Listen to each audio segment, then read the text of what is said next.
Obrigado, Estela. Muito grande o trabalho com a condução dos painéis anteriores. Agora vou trocar para português. Então, para os hispanofalantes, tem um botão de interpretação em Zoom, no Zoom, que podem utilizar para me escutar em espanhol, tá bom? Entonces vamos a hablar en portugués. Primeiro de tudo, eu queria agradecer muito a Privacy Rules por ter me confiado a condução desse painel com personalidades tão reputadas. Para mim é uma grande satisfação, de verdade. Obrigada, Andréa, principalmente. Queria também agradecer aos nossos convidados, sabendo que o tempo de todo mundo é cada vez mais escasso, super valioso, e todo mundo aceitou o nosso convite para discutir um tema que é relevante globalmente. Hoje a gente vai discutir os aspectos para a América Latina, né? Eu espero que depois de hoje a gente possa trocar experiências entre os nossos países para melhorar nossas práticas e evoluir como sociedade, né, em termos de privacidade e proteção de dados. Os últimos 2 anos, esse ano e o ano anterior, né, 2020 e 2021, vão ser sempre lembrados como anos excepcionalmente disruptivos. E não foi só por conta de uma crise de saúde global, né? A vida de todo mundo foi transformada digitalmente, já que a gente passou a utilizar mais e mais tecnologias digitais, né? Tanto para fins comerciais, para fins pessoais também. E aí é comum a gente pegar as notícias para ler e encontrar um monte de manchete como ataques cibernéticos em ascensão durante a pandemia, ou não sei quantos milhões de ataques cibernéticos por dia desde o início da Covid. Enfim, a tecnologia tem um lado muito positivo durante a pandemia, lógico, que já que permitiu que a gente pudesse interagir mesmo dentro das nossas casas, né? Mas o fato é que criou-se, né, um ambiente perfeito para os cybercriminosos atacarem. De acordo com um relatório da consultoria PurpleSec de 2021, o cybercrime em seu conjunto aumentou 600% desde o início da pandemia, 600%. Esse contexto todo favorece um monte de vulnerabilidade, né? Que levam a incidentes de segurança de informação. Então, descuidos aqui em videoconferências como essa, armazenamento de dados em pastas compartilhadas com outras pessoas que dividem o mesmo lar, a mesma casa que a gente, enfim, a gente abre espaço para muitas vulnerabilidades. E a gente está lidando com uma preocupação global. E por isso que eu tenho o prazer de discutir agora com pessoas de diferentes países. A gente vai ouvir palavras do Chile, do Brasil, do México e do Uruguai hoje. E eu estou certa que todos nós sairemos do evento de hoje com informações riquíssimas sobre esse assunto. Então, nesse painel a gente vai contar com as palavras da Ángela Vivanco, que é advogada, professora de Direito Constitucional da Universidade Católica do Chile, e ela é ministra da Corte Suprema de Justiça do Chile. Temos também aqui a Miriam Wimmer, que é diretora da nossa NPD aqui no Brasil. A NPD é a Autoridade Nacional de Proteção de Dados, que é a nossa autoridade supervisora em matéria de proteção de dados. O Eric Villalpando, que é o diretor da Wizlinks Group, no México, e o Sebastian Stranieri, que é o CEO da VU Security. Começando pela ministra Ana, hoje, infelizmente, ela não pôde estar conosco, aconteceu algo grave lá no Chile hoje, então um acontecimento de última hora nos tirou, infelizmente, a presença dela. De qualquer modo, ela teve a dedicação de gravar um vídeo com o conteúdo que ela traria. Então, se o pessoal da Privacy Rules puder dar o play agora, agradeço.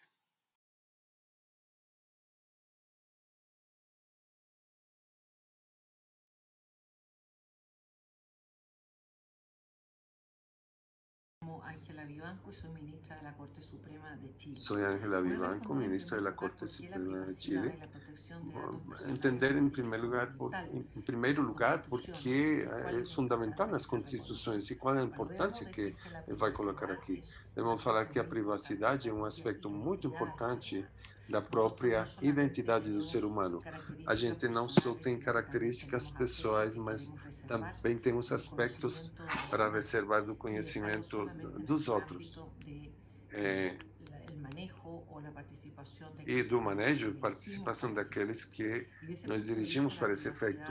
Desse ponto de vista da privacidade, um fato de primeira geração que está presente e está em muitas das constituições, mas também é importante reconhecer que, graças ao avanço tecnológico e científico, aspectos que nós achávamos ou consideramos próprios da publicidade agora são públicos porque podem ser transmitidos, porque nossos dados ficam em bases, em consequência, alguém poder acessar essas bases e conhecer aspectos da nossa vida, da nossa saúde, entre aspas, privada, que nós acreditávamos que não poderiam ser detectados. Eles fortalecem o sistema constitucional moderno, estabelecer o direito, o contato que está nas bases correspondentes para serem reservados com as ações dos titulares. No caso da Constituição chilena, tem ingressado esse direito conjuntamente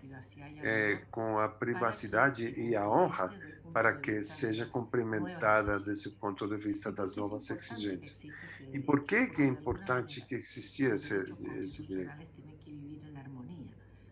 Os direitos constitucionais têm que viver harmonicamente. Em consequência, a liberdade de informações, de opinião. E é importante definir que nós temos quais aspectos do indivíduo e, consequentemente, proteger adequadamente, estabelecendo um equilíbrio, um balanço entre uns direitos e outros. Então, isso vai permitir não censurar nem só fechar isso e exacerbar a privacidade, mas ter essa convivência para ter segurança, que as pessoas tenham espaços reservados. Dentro desses espaços reservados, não só as pessoas, mas autoridades públicas têm espaços que só são competência deles. E, consequentemente, o que eu posso saber das autoridades públicas tem a ver a importância das suas atribuições. Então, nenhuma pessoa do âmbito do privado, do público, tem toda a sua vida aberta para o escrutínio, mas não corresponde justamente, como falavam, que a sua competência, a sua importância. Esse é o ponto de vista de um estatuto com firmeza, sólido na privacidade e reserva dos dados, é muito importante para a tranquilidade, para que o indivíduo possa ter uma livre consciência e também para efeitos que esses dados não possam ser manipulados e trocar informações e atentar contra a verdade, que é tão importante desde o ponto de vista informativo.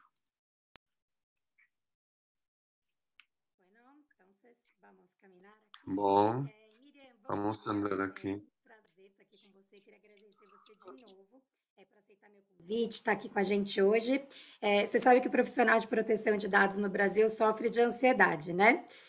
Muita novidade, muito trabalho, muitas discussões calorosas. E eu já vi muitas entrevistas suas. Eu devo dizer que a sua voz, a própria voz, me traz uma paz muito grande e até uma segurança de que a gente está em boas mãos. A NPD vem trabalhando incessantemente, né? Superou as expectativas até dos mais otimistas. Sexta-feira passada, vocês nos forneceram muito material para estudar durante um fim de semana inteiro, né? Então, eu sei que o seu tempo é escasso, é valiosíssimo. Então, de novo, agradeço. Aí eu queria, Miriam, que você falasse um pouco sobre os trabalhos da NPD, da nossa Autoridade Nacional de Proteção de Dados, porque a gente tem pessoas aqui de outros países que não contam como autoridade, alguns que contam, de repente fazer um comparativo com o que a gente tem feito no Brasil e o que é feito lá fora. E também queria saber como uma autoridade supervisora pode contribuir com a prevenção e remediação dos incidentes de segurança da informação, que é a nossa temática desse painel. Perfeito, Luísa, muito obrigada. Queria começar saudando a você e a todos os demais palestrantes que participam desse evento tão interessante e dizer que eu me sinto agora com uma responsabilidade redobrada depois de ouvir a sua saudação tão gentil. Espero poder contribuir aí para as discussões que teremos ao longo desse dia. E, de fato, o tema que foi alocado para a minha fala é um tema muito amplo, né? A responsabilidade e o papel de uma autoridade de proteção de dados nesses tempos sem precedentes, e pensando nesse título, um elemento de contexto do qual não se pode deixar de falar é realmente a pandemia que estamos vivenciando, né? Uma realidade que une diferentes países, né? E eu acho que pensar em pandemia e proteção de dados pessoais realmente um tema do qual não se pode escapar, porque realmente essa emergência sanitária internacional acabou propiciando uma série de mudanças tanto na forma como a gente trabalha, na forma como a gente se comunica, na forma pela qual nossas crianças estudam, né? Como o próprio governo funciona, e é também um cenário que provocou um aumento muito grande, muito relevante nas demandas por coleta, tratamento e compartilhamento de dados pessoais, né? Então, isso se dá, em primeiro lugar, nos campos realmente da saúde, da pesquisa científica. A gente pode falar aqui, por exemplo, dos debates que ocorreram na Europa sobre geolocalização, sobre contact tracing, né? Debates que não foram tão acalorados aqui no Brasil, embora tenha havido decisões judiciais para tratar especificamente da questão dos mapas de calor, né? Iniciativas adotadas por alguns estados e municípios. Mas essa pandemia acabou propiciando também um elemento muito importante aqui no Brasil, que foi uma decisão do Supremo Tribunal Federal, que veio a reconhecer a existência de um direito fundamental autônomo à proteção de dados pessoais. Então, para aqueles que não são brasileiros, que talvez não tenham acompanhado, vale rapidamente rememorar que no ano passado foi expedida uma medida provisória que visava permitir o compartilhamento de dados entre empresas de telecomunicações e o nosso Instituto Brasileiro de Pesquisas Estatísticas, o IBGE. E essa medida provisória veio a ser questionada e na decisão do Supremo Tribunal Federal entendeu-se que aquele compartilhamento violava uma série de preceitos associados à proteção de dados pessoais, decorrentes, por exemplo, da insuficiente especificação da finalidade do tratamento, da inexistência de mecanismos seguros de proteção desses dados, de segurança cibernética e também da desproporcionalidade dessa medida. Então, acabou sendo uma decisão extremamente importante, porque o Supremo Tribunal Federal encontrou na nossa própria Constituição a existência de um direito autônomo à proteção de dados pessoais, que vai além das ideias tradicionais de intimidade, proteção da vida privada, que a nossa Constituição já previa de maneira explícita, né? Então, tudo isso aconteceu no Brasil antes da nossa lei estar em vigor, né? Então, o Brasil também se encontra numa situação um pouquinho peculiar, porque apesar de termos tido mais ou menos 10 anos de debates até que a LGPD tivesse sido aprovada, o tema parece que foi acelerado em função da pandemia e a lei não estava ainda em vigor, né? A nossa lei entrou em vigor em setembro do ano passado e a autoridade nacional foi criada apenas em novembro do ano passado, então estamos agora prestes a completar 7 meses de existência, que é um período realmente curto, né? Um período muito inicial das nossas atividades. E aí eu destaco de novo que a pandemia acaba gerando um cenário muito desafiador, não apenas em função desse fenômeno de aceleração dos compartilhamentos de dados, mas também em função da aceleração da própria transformação digital do país. Então, de maneira cada vez mais intensa, as pessoas recorrem ao comércio eletrônico, migram seus processos de trabalho para dentro das suas residências, né? E, inclusive, como eu mencionei anteriormente, até mesmo as crianças. Eu tenho um filho pequeno que está agora há mais de 1 ano em homeschooling, né? E com isso aumenta de maneira brutal a quantidade de dados coletados e os tipos de tratamento, inclusive para pessoas que não eram digitalmente engajadas antes da pandemia. Então, sem dúvida, é um cenário bastante desafiador. E nós, na NPD, tivemos ainda o desafio de sermos criados com esse ambiente de trabalho remoto ou de trabalho híbrido. Então, um desafio adicional, né, de montar uma equipe, de criar um plano de trabalho, de botar as coisas para rodar, sem que houvesse um trabalho nos moldes tradicionais, né, com, enfim, reuniões presenciais e discussões cara a cara. E eu acho que dentro desse contexto extremamente complexo, né, que afeta, enfim, o dia a dia das pessoas e também revela a importância da proteção de dados pessoais, é possível falar um pouquinho dos desafios de uma autoridade de proteção. E eu acho que quando a gente olha para a LGPD, nossa lei brasileira, e quando a gente observa também a experiência de outros países, fica claro que o objetivo desse tipo de legislação e a missão dessas autoridades não é de impedir o fluxo de dados, mas assegurar que esse fluxo se dê de maneira adequada, preservando um alto padrão de proteção para os titulares desses dados, né? Então, ela é uma lei que busca trazer novos direitos, que assegura ao titular mecanismos para que ele possa exercer a autodeterminação informativa, né? De fato, ser protagonista quanto à forma em que seus dados sejam tratados. E eu acho que no Brasil, talvez, nosso maior obstáculo é que há uma discussão recente, não existe realmente uma cultura de proteção de dados ainda instalada, né? Nem no setor privado, nem no setor público, e é um processo de aprendizado que estamos percorrendo agora dentro desse contexto desafiador ao qual eu me referia anteriormente. que a NPD tem feito nesse cenário? A primeira coisa que nós fizemos foi, de fato, começar a constituir a equipe. Então, em novembro, éramos apenas 5 pessoas, os 5 diretores.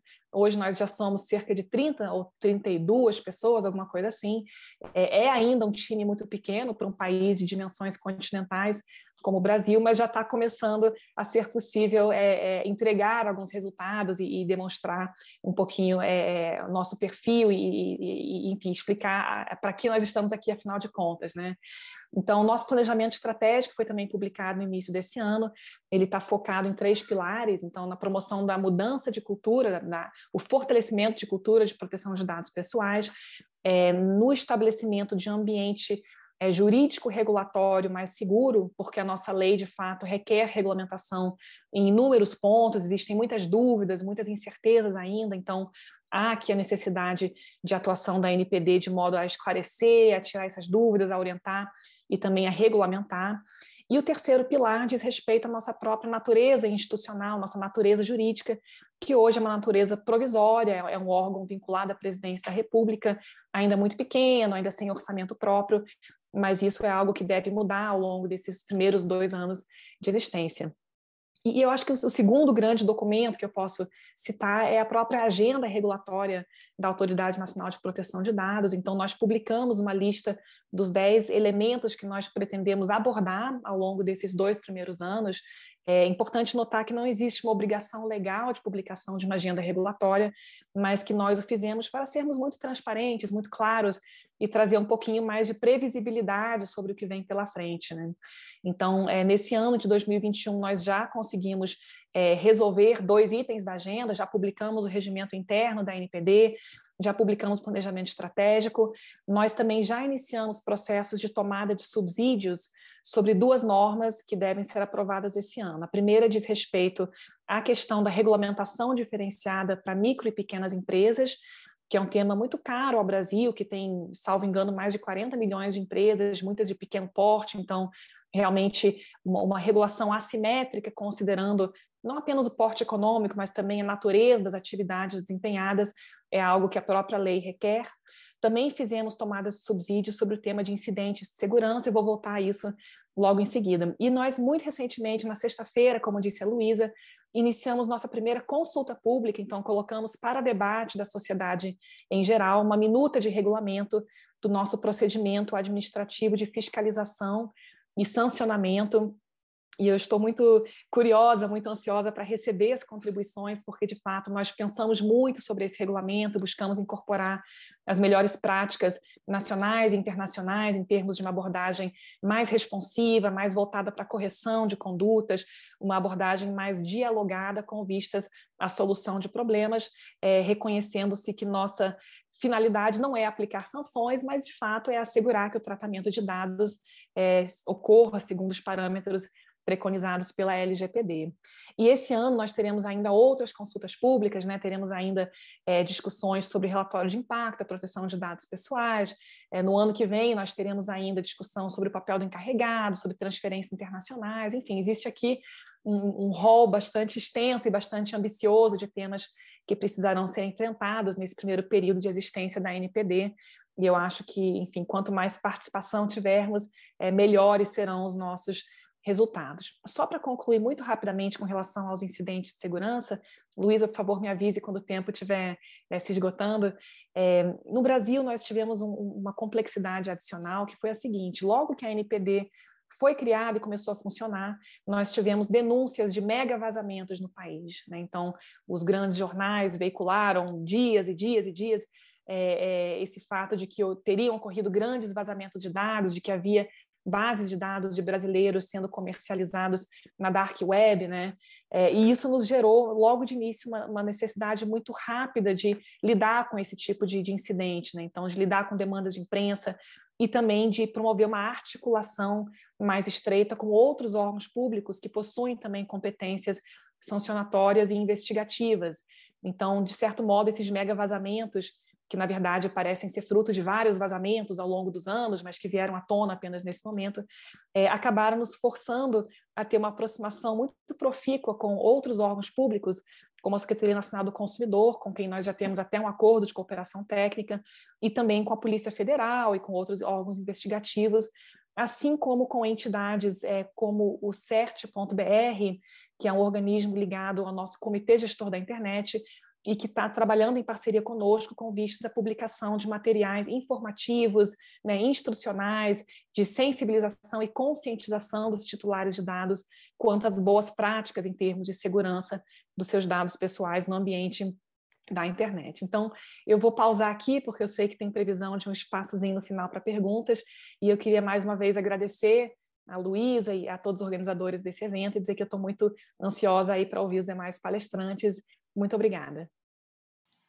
Maravilha, Mi. Adorei. E assim, se com 32 pessoas vocês já fazem tanta coisa, imagina quando esse órgão estiver gigante, espero que em breve. E assim, quanto mais a gente vai se aculturando no Brasil, né, porque ainda é uma temática nova, eu sei que há alguns anos atrás eu ia fazer palestra sobre isso, todo mundo me achava um alien, hoje já sou mais, um pouquinho melhor recebida nos lugares, então eu fico imaginando que vocês vão ter cada dia mais trabalho. Essa agenda já é super cheia de vocês, mas é incrível o trabalho que vocês estão fazendo. Obrigada e obrigada por relatar todo esse trabalho.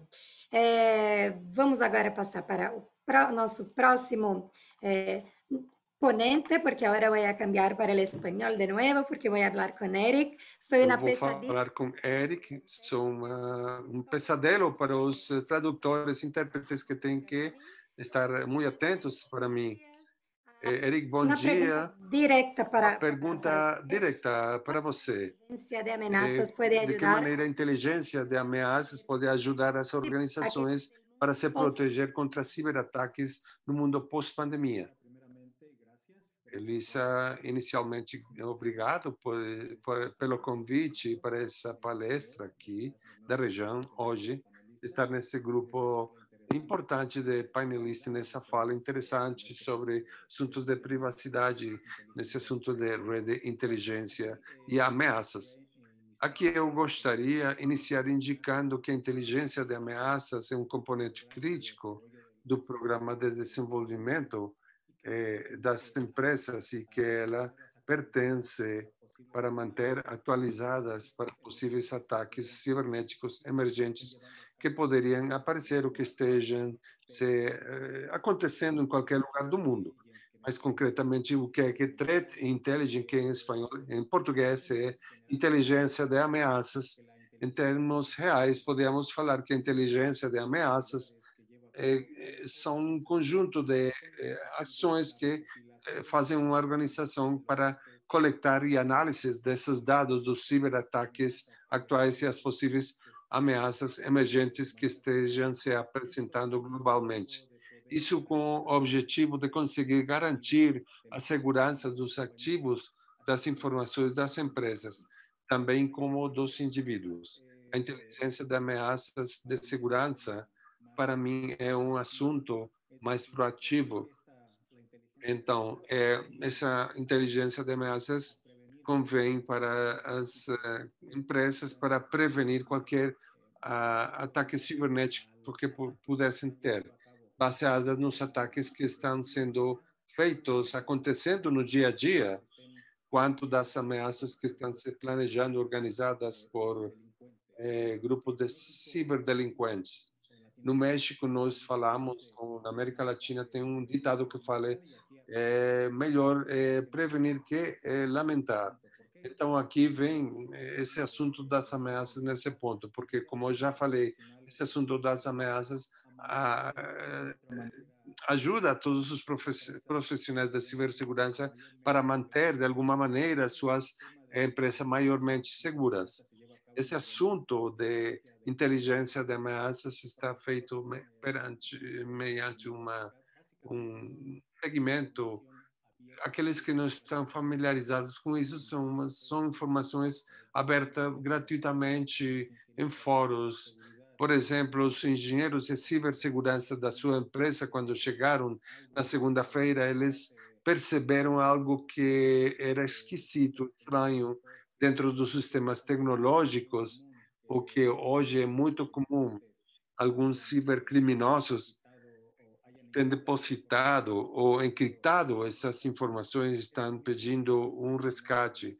esses profissionais da cibersegurança, eles publicam em fóruns essas informações, e essas informações que são analisadas são de diferentes fontes onde os profissionais pegam essas informações, já seja de comunicações, de sites, de órgãos governamentais dos países que estão investindo em assuntos de cibersegurança. Um assunto aberto. Nesse caso, nós consideramos agora com o tema da nova normalidade, que é um assunto que nós todos já queremos passar dessa etapa, acabar com essa etapa.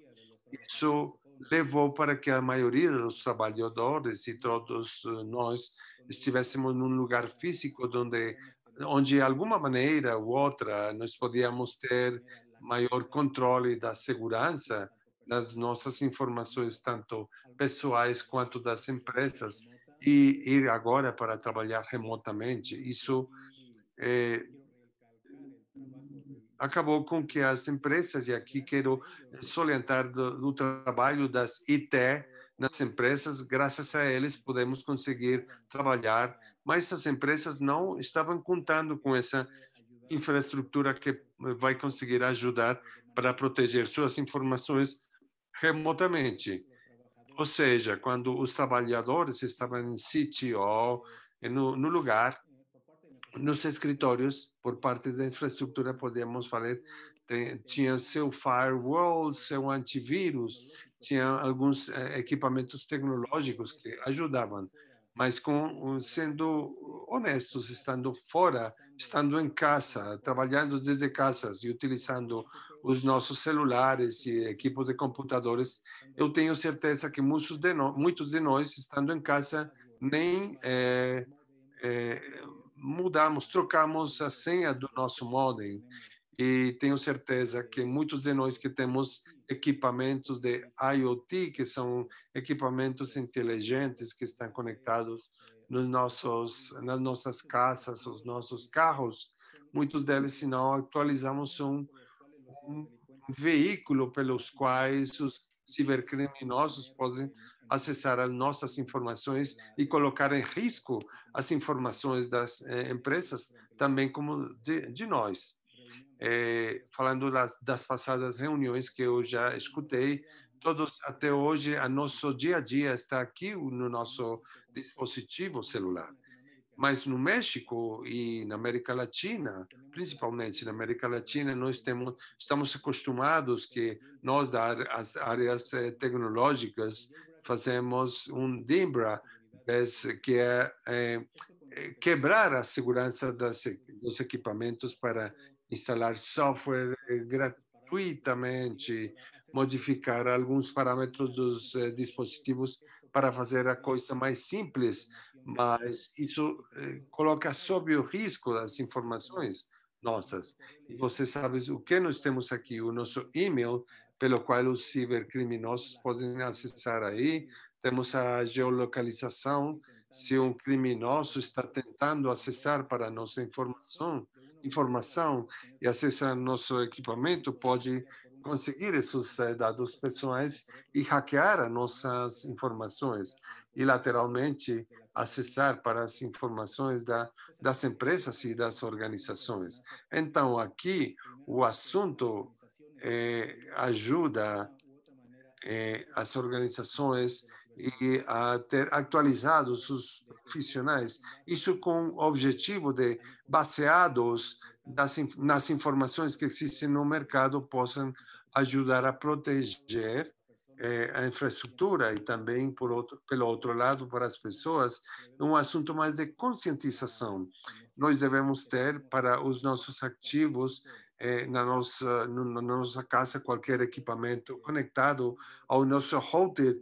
É a minha recomendação. O mais importante é ter tudo isso atualizado. Eric, muchísimas Muito gracias. bom, Es Eric. correcto. Muito Creo que la obrigada. concientización es Você la está cosa, no certo. Eu acho que a conscientização é mais importante. Tudo isso que você já ¿verdad? falou é tão interessante. El mismo dicho que prevenir es mejor que remediar. Entonces, muchas gracias por eso. Y vamos ahora a Sebastián. Buenos días, Sebastián. Hola, Ah, Lisa, hola a todos. hola. No hay duda de que la prevención del fraude implica la protección de la identidad de las personas, ¿no? ¿Puedes darnos más detalles sobre esto y decirnos cómo está el estado del arte en E este falar como segmento? está o estado En da sí, arte nesse segmento. porque tenemos poco tiempo Também temos pouco tempo, porque infelizmente esse muchísimo tempo também eu conocer gostaria muito sobre el trabajo de la conhecer unidad sua opinião sobre regulamentadora y de os trabalhos control da unidade regulamentadora e controle de de la dados Autoridad Superior pessoais. Europea, Acho que o ¿no? nome da autoridade supervisora. Sim, olha, que bom assunto para falar. Estamos no intermédio que o Eric falava,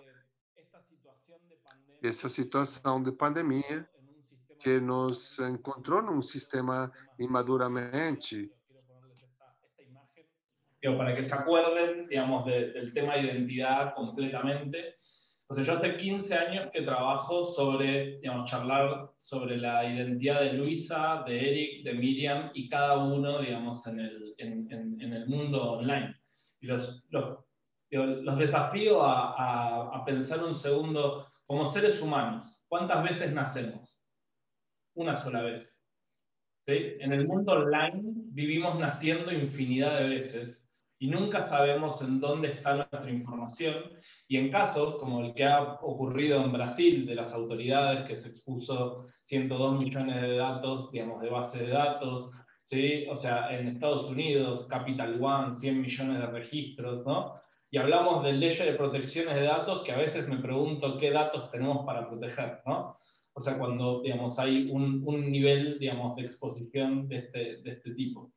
Y tiene que ver con que nosotros, o sea, hicimos crecer un sistema de identidad que está fragmentado, que está dividido en silos, ¿sí? Y que fue mostrado, digamos, en esta pandemia. Foi mostrado nessa pandemia em total esplendor de que não estávamos preparados para operar de maneira remota. E eu gostaria de dar um exemplo prático. Qual de todos sou eu? Sou esse? Sou esse? Eu estou realmente, ou eu desapareço? Apareço? E posso ser esse? Então, esse é o desafio que encaram as companhias. O trabalho gera um perfil de identidade. Tem que ser confidencial. Eu devo conseguir com um requerimento eliminar minha informação desde qualquer instituição, não seja governamental, né? Como pode ser Sudenic, no Uruguai e Argentina. Esse assunto que nos pegou pouco amadurecidos, nos tem permitido oferecer serviços de maneira remota. Eu gostaria de dar uma luz para quem está se identificando com isso. Ainda, se não vemos um impacto e os ataques que vamos receber em função desses sistemas de identidade sintética e de identidade fraca nos sistemas organizacionais. Como esse assunto já está e está ali já, eu gostaria de falar que assuntos vocês deveriam estar trabalhando dentro das suas organizações. E algo que falava o Thiago, o assunto de flipear, a proteção dos dados, que também falaram, deveriam estar na mesa de inovação de qualquer companhia, o trabalho e a gestão do consentimento. E esse consentimento não é um cookie. Consentimento é de que maneira vão tratar meus dados dentro de uma companhia. De que maneira vamos compartilhar e de que maneira vai me notificar de uma brecha ou de uma futura informação da companhia se na companhia que eu estou trabalhando vende, tem que me justificar e pedir um consentimento para compartilhar de novo minha informação. Mas devemos trabalhar desde a traçabilidade e a gestão desses dados, porque no momento de ter uma brecha, eu falo para vocês, vão para seu Facebook e recuperam seus dados de lá. Quem consiga tirar sua informação, eu vou dar de presente $10.000. Não tem maneira de fazê-lo. Você pode pegar, pode ver, pode saber que ela fez parte disso, mas não pode apagá-la. É fundamental que nessa nova etapa do mundo mudemos definitivamente o controle remoto dos usuários. O Estado deveria ser um sistema de identidade soberana no qual só uns poucos se juntam para essa emissão de emissores de empresas prestadoras de serviços. E essa empresa prestadora de serviço poderia ser um banco, uma organização de saúde e um organismo governamental. Esse sistema de identidade soberana que não gostaria de fazer marketing de nosso relacionamento com Microsoft, isso já funciona dentro de Authenticate, que você pode gerar uma identidade completamente baseada no registro de blockchain, que é maravilhoso, é um sistema que permite manejar de maneira centralizada. E esse seria o segundo caso de blockchain. Se ele é maravilhoso, se ele fosse real, ele nos salvava da pandemia, mas como não, aplica para ver de uma maneira como Eric, a Miriam e a Luísa poderiam verificar um registro e saber que é íntegro, imutável e que ninguém modificou ele em algum tempo. Sebastião, cada vez que tenho que compartilhar meu documento, minha licença ou registro de automotor, vamos provar no meu telefone e podemos.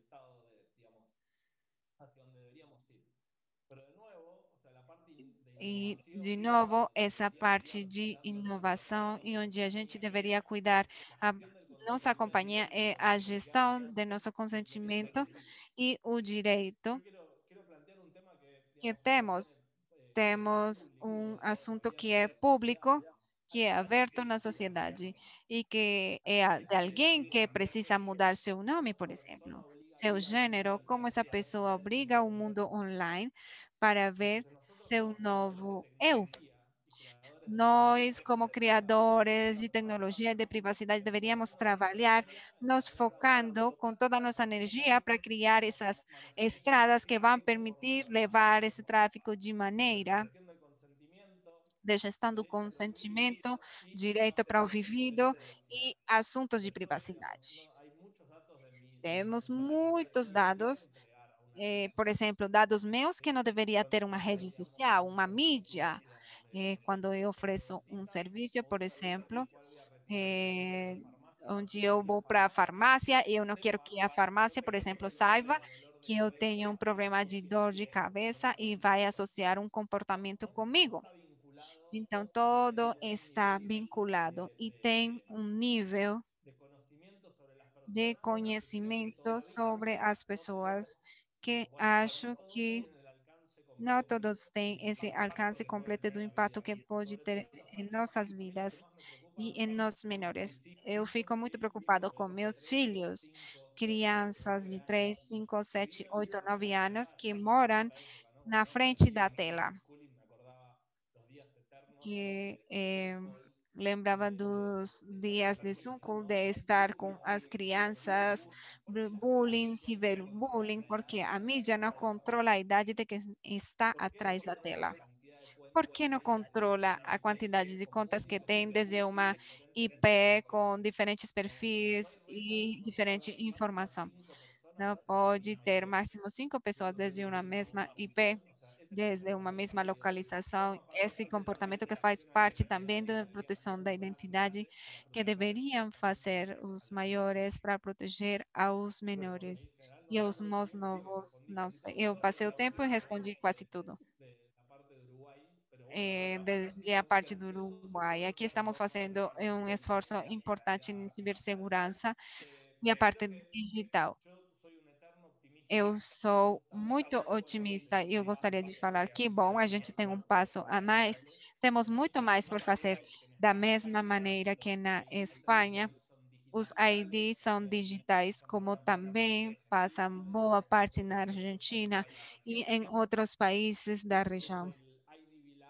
De fato, o Banco Interamericano de Desenvolvimento fez um investimento de cibersegurança para trabalhar com a gerência de serviços informáticos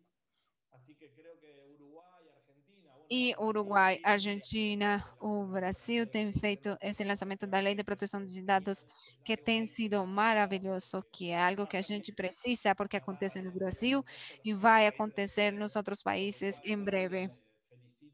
Então, por isso, eu parabenizo vocês e agora devem implementá-lo. Aqui tenho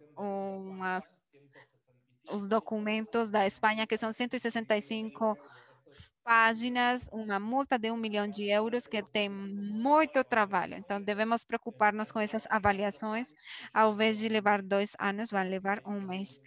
Então, temos um grande trabalho, uma grande oportunidade para inovar na avaliação dessas novas regulamentações. Muy bien, Sebastián. Sabes que cuando empecé Muito mis bem, estudios de Sebastião. Quando eu tecnología, iniciei meus estudos em aprendí proteção de y dados, as desarrollé leis mucho de en Uruguai programación y para mí foram um exemplo para es un mim. Então, ejemplo. eu estudei muito Es porque algo que é um ustedes exemplo, hacen hace tanto tiempo é y algo que que está feito pertenece há a muito Colombia. tempo e no Brasil é Entonces, muito novo.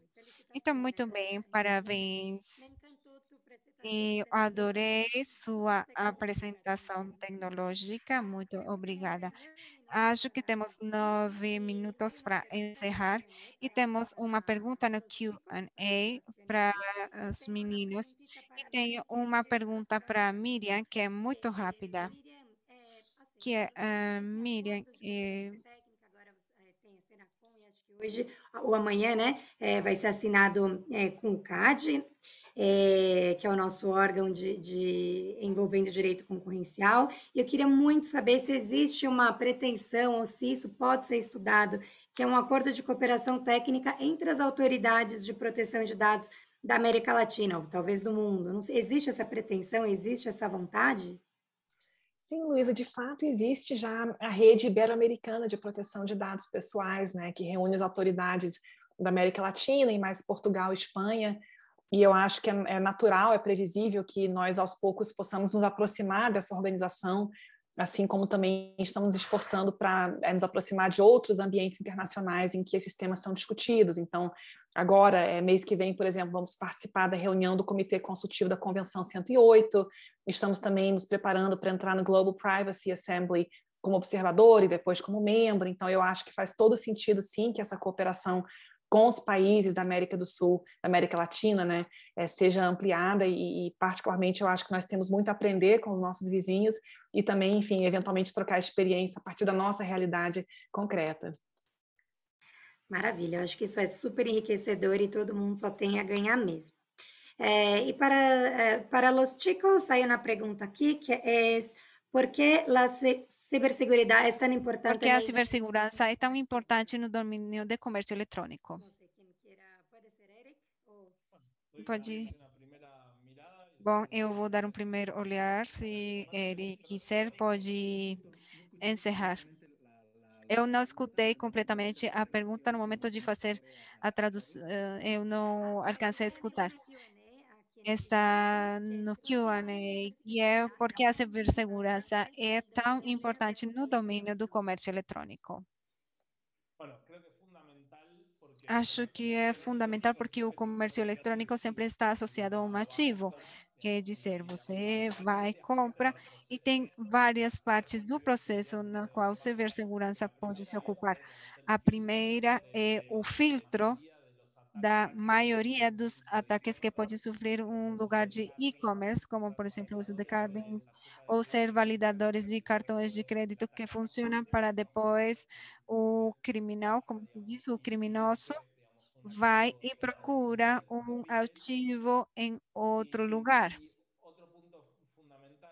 Outro ponto fundamental em termos de retail é a verificação da identidade na entrega do ativo. No Brasil, eles têm uns 700% que acrescentaram os fraudes amistosos, quer dizer, o Sebastião compra um telefone, recebe o telefone e depois fala, eu não recebi esse telefone, porque recebeu a esposa, recebeu o encarregado do prédio, assinou e se perdeu. E a empresa está perdendo esse ativo e vemos aí relevante a identidade desses diferentes passos. Isso se termina associando no indicador da companhia, onde temos que não devemos somar KPIs negativos no manejo da operação. Quantas vezes a gente vê o aviso de que alguém recebeu um pedaço de madeira em troca do laptop que comprou. Bom ponto, Sebastião. Isso concordo com seu ponto de vista do lado dos consumidores. E eu veria desde o e-commerce mais como empresa. Por exemplo, na Amazon, no Mercado Livre.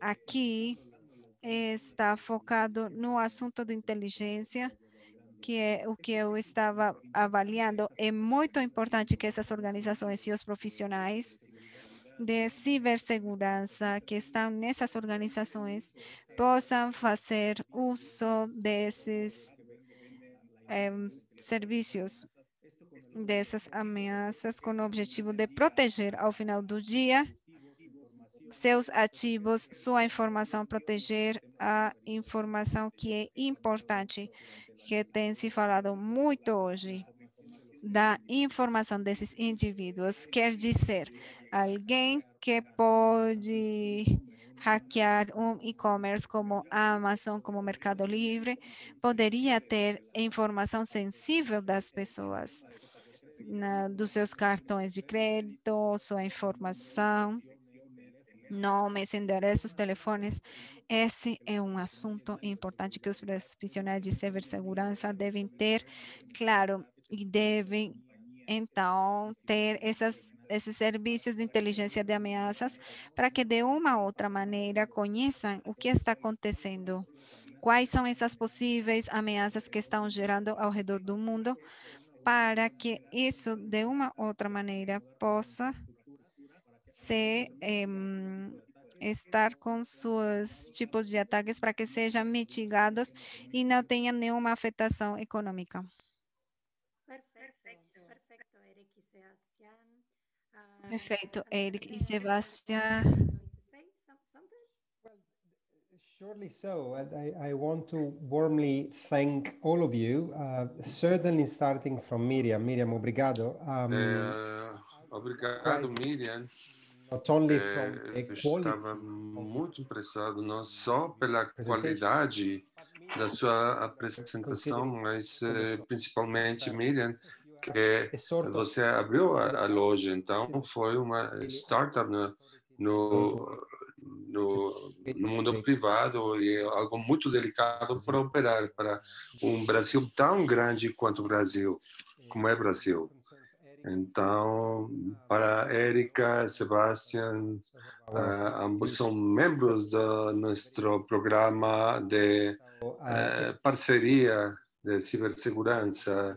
Então, são grandes notícias, é realmente impressionante.